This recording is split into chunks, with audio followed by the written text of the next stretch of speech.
नमस्ते, तव्हांजो स्वागत आहे पंहिंजे चैनल हिंदू सिंधी किचन में। अॼु असां ठाहींदासीं पकोड़ा चेंज स्टाइल में। असां अॼु ठाहींदासीं पकोड़ा। हे न असांजा जर्मन मिर्च। तव्हांखे मां पकोड़ा अॻ में ॾेखारिया हुया मिर्चनि वारा, मसालनि वारा। हे असांजा चेंज पकोड़ा आहिनि। तव्हां ॾिसो त मां कहिड़े नमूने तयारु कयां थी। हे न जर्मन मिर्च, इहे न शिमला मिर्चनि वांगुरु हूंदा आहिनि, मार्केट में मिलंदा आहिनि। तव्हां ॾिसो, तव्हां हिनखे छा चवंदा आहियो, तव्हां मूंखे ॿुधायो कमेंट में। तव्हां हिन मिर्चनि खे छा चवंदा आहियो। इन्हनि मिर्चनि खे असां चीर लॻाए छॾियो आहे। इन में असां हाणे लूणु विझंदासीं हिकु हिकु चीर में।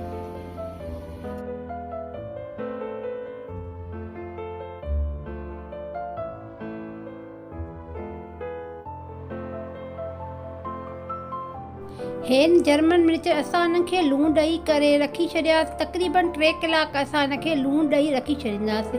हेन असांजा आलू असां हिननि खे बॉइल कंदा। पाणी बॉइल थी चुको आहे। असां हिन में आलू विझंदासीं। जीअं असांजा आलू बॉइल थी वञनि। असांजा आलू बॉइल थी चुका आहिनि। आलू बॉइल थी चुका आहिनि। झटि असां रेस्ट करण लाइ रखी छॾींदासीं जेसिताईं थधा। हे असांजो मसालो आहे। मिर्च, धाणा, पुदीनो, इहे सभु असां हिन में आलुनि में विझंदासीं। आलुनि खे असां मैश कंदासीं चङी तरह सां, जीअं असांजा मैश थी वञनि। ॾिसो असां कीअं मैश कयूं था।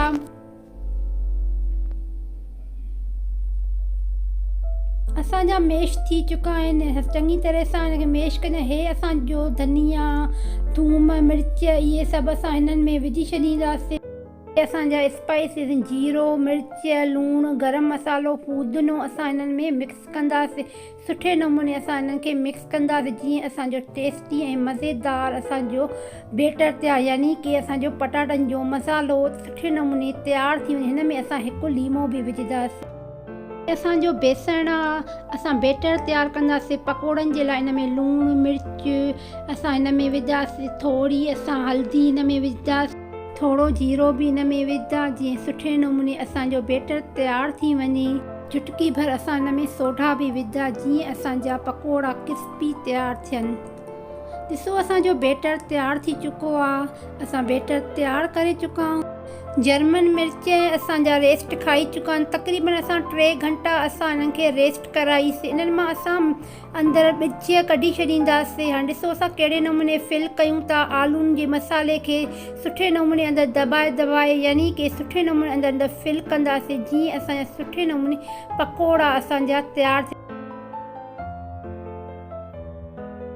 ॾिसो असांजा मिर्च, जर्मन मिर्च असां फिल करे छॾिया, यानी कि असां हिन में अंदरि मसालो विझी चुका आहियूं।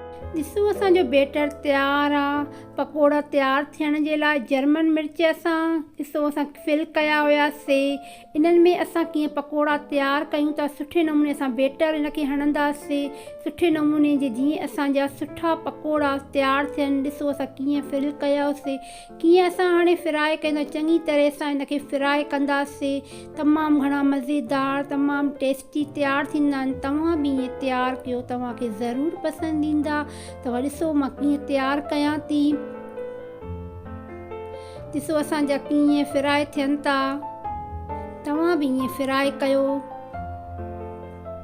सुठे नमूने। हिनखे तव्हां गोल्डन कलर कयो, जीअं सुठे नमूने असांजा फ्राए थी चुकनि। ॾिसो असांजा फ्राए थी विया आहिनि, तमामु घणा मज़ेदार। ॾिसो अंदरि कहिड़े नमूने फिल थी चुका आहिनि। हाणे मुंहिंजे चैनल खे लाइक कंदो, शेयर कंदो, कमेंट कंदो, सब्सक्राइब